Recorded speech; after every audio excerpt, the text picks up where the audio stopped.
Welcome back to Cocoanix 3D Printing. Today I'm going to show you my latest creation, the Cocoanix Printer Zero G+, featuring an open source toolchanger that I adapted and installed myself. This is it, a massive tower-like 3D printer with a build volume of 35 cm by 32 cm by 45 cm. It runs on Klipper and uses MakerBase Monster 8 V2 with 8 TMC2209 drivers. It has two separate power supplies, one for the electronics and one for the heated bed, a CAN bus system for controlling tool heads, and an external relay so a 12-volt bed can be safely used with 24-volt motherboard. It's powered by a Raspberry Pi 3B+. The printer is basically a custom mix of different designs. The XY motion system is from Mercury 1 Zero G. The frame comes from a Tronxy X5SA, and the bed uses a fully independent ZZZ setup with custom addressable RGB lighting designed by me. It also has a clean, easy to access electronics bay and a Voron inspired skirts with fully 3D printed mesh panels. It also has a large, high resolution display made from a screen taken out of an iPad 3. I added an HDMI controller board and a touchscreen layer, then designed and 3D printed a custom case for it. The display runs at 2K resolution, it's very responsive and fits perfectly with the whole setup, making the printer feel much more complete and polished. The tool changing system is called MadMax and it was created by Zrancho 3D and the community. Each tool head has its own nozzle and sits in a dock. When the printer needs a different material or color, it moves to the dock, drops the current head, magnetically picks up another one and continues printing. The magnets both hold the tool head and allow for probing the bed. The main advantages are that it's cheap, fast and wastes much less filament compared to systems like the AMS. It also gives cleaner, multi-material prints because unused nozzles aren't sitting over the print like in an IDEX system.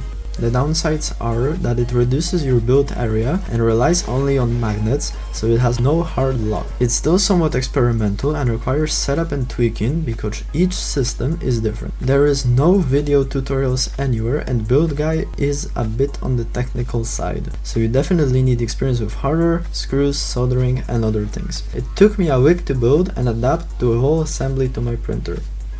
Now that I've gone over everything, it's time to start printing. This is the OrcaSlicer setup. It was pretty easy to configure because the community-made macros are fully compatible with Orca's Toolchanger system. I also created a separate profile that only uses the first tool head, so for single color prints it doesn't waste time purging or heating all the others. I've prepared a model for printing.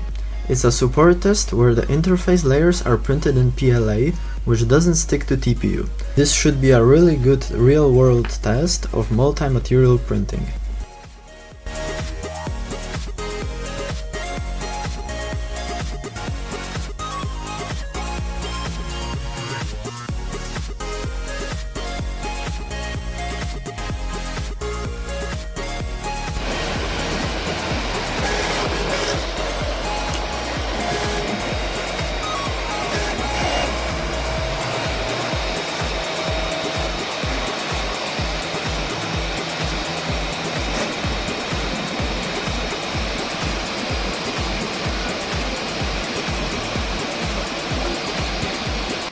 Surprisingly reliable. I barely had to do anything for over 30 hours of printing, so fingers crossed it stays that way.